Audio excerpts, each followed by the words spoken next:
30 మంది భక్తులకు అవకాశం వచ్చింది. సలహాలు సూచనలు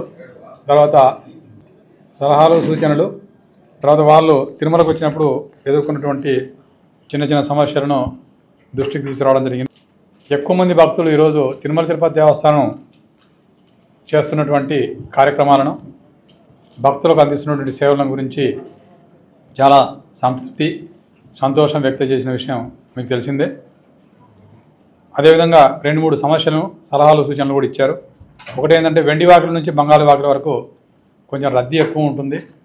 ఆ రద్దీ ఎక్కువ ఉండడం వల్ల సీనియర్ సిటిజన్స్, చిన్నపిల్లలు కొంచెం ఇబ్బంది పడుతున్నారు.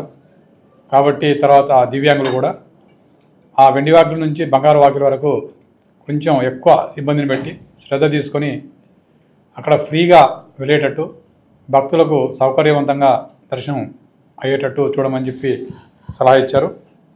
రెండో ఇష్యూ ఏంటంటే శ్రీవారి సేవకు సంబంధించి దాదాపు 30 మందిలో 5 నుంచి 6 మంది కాల్స్ శ్రీవారి సేవకు ఆన్లైన్లో మాకు అవకాశం దొరకడం లేదు, ఇది ఎవరో బ్లాక్ చేస్తున్నారు, అందువల్ల మాకు అవకాశం దొరకడం లేదు అని చెప్పి వాళ్ళు ఒక డౌట్ వెలిబుచ్చారు.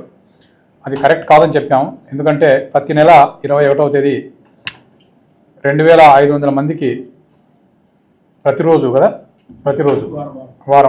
వారానికి 2500 మంది అవసరం మనకు. అంటే ప్రతిరోజు 2500 మంది అవసరము, వారానికి ఒక స్లాట్ ఉంటుంది. కాబట్టి భక్తులు దేశమంతా ఈ ఆన్లైన్లో బుక్ చేసుకోవడానికి ప్రయత్నిస్తారు. కాబట్టి కొంతమందికి అవకాశం దొరుకుతుంది, కొంతమంది దొరకదు.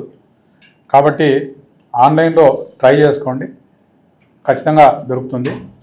ఆఫ్లైన్లో ఇవ్వడం కుదరదు. ఎందుకంటే ఆఫ్లైన్లో మీ అందరికీ తెలిసిన విషయమే, ఈ విలేకరులకు ఆఫ్లైన్లో కరప్షను దాంట్లో స్టార్ట్ అయ్యింది. సో మధ్యవర్తులు స్టార్ట్ అయ్యారు. అందువల్ల ఆఫ్లైన్లో పూర్తిగా మనం దాన్ని నిషేధించి ఆన్లైన్లోనే మనం చేసుకోవడం జరుగుతుంది. కాబట్టి భక్తులకు ఆన్లైన్లోనే చేసుకోండి. ఎవరికైనా ఏదైనా సమస్య ఉంటే బుక్ చేసుకోవడంలో జిఎంఐటీ కానీ లేకపోతే పిఆర్ఓ మీకు ఫోన్ చేసి మీకు వివరిస్తారని చెప్పడం జరిగింది.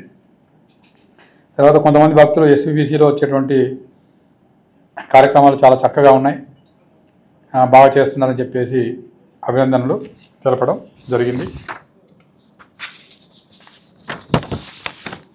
ఈరోజు ఏప్రిల్ నెలలో వివరాల గురించి శ్రీవారిని ఏప్రిల్లో దర్శించుకున్న భక్తుల సంఖ్య 20,17,000. హుండీలో కానుకలు 101,63,00,000. శ్రీవారి భక్తులకు ఈ నెలలో 94,22,000 లడ్డు ప్రసాదాలు ఇవ్వడం జరిగింది. 39,73,000 మంది భక్తులు అన్నప్రసాద సత్రంలో అన్నప్రసాదాన్ని స్వీకరించారు. 8,08,000 మంది భక్తులు కళ్యాణకట్టలో తలనీలాలు అర్పించడం జరిగింది. వేసవి కాలం మీద చలువ పందిళ్ళు అయితే వేసాము. ప్రతి సంవత్సరం ఎలా వేస్తామో దానికంటే కూడా ఎక్కువ వేసాము. ఇప్పుడు చూస్తే మీరు ఈ వెస్ట్ మాడాలో శేషాద్రి స్వామివారి రూమ్ ఉంది కదా, అక్కడ నుంచి మన మ్యూజియం పోయే రూట్లో కూడా కంప్లీట్గా కవర్ చేసాము. తర్వాత 4 మాడా స్ట్రీట్లో కంటిన్యూస్గా వాటర్ స్ప్రింక్లింగ్ చేస్తున్నాము. తర్వాత కార్పెట్లు కూడా వేసాము. ఎక్కడ అవసరమో అక్కడ అన్నీ కూడా మనం అంటే బేసిక్గా భక్తులు చెప్పులు లేకుండా తిరిగేటువంటి అన్ని ప్రదేశాల్లో వాటర్ స్ప్రింక్లింగ్, చలువ పందిళ్ళు ఎక్కడ వేయాలో అక్కడ అన్నీ వేసేసాం. ఇంకా మీరు ఏమైనా సజెషన్ ఉంటే చెప్పండి, ఇంకా చెప్తారు. అవేదైనా వెలిగక్కారు అని రాస్తారు.